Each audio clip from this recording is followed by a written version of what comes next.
Welcome to Chillin' 101. We hope this video helps.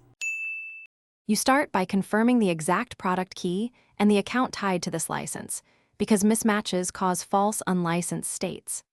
Next, run the installer as administrator to allow system changes. Once done, disable VPN or proxy to avoid activation server routing issues.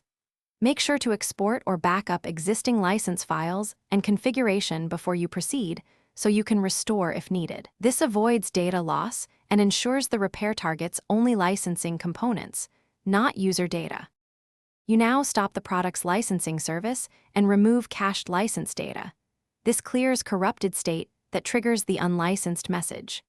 Then, reset the licensing registry keys on Windows or the PLIST entries on Mac OS to default values, because leftover entries often block reactivation.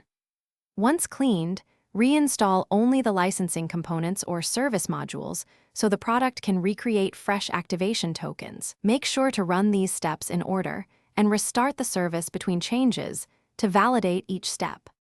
You finish by reactivating the product with the confirmed product key or signing in with the correct account.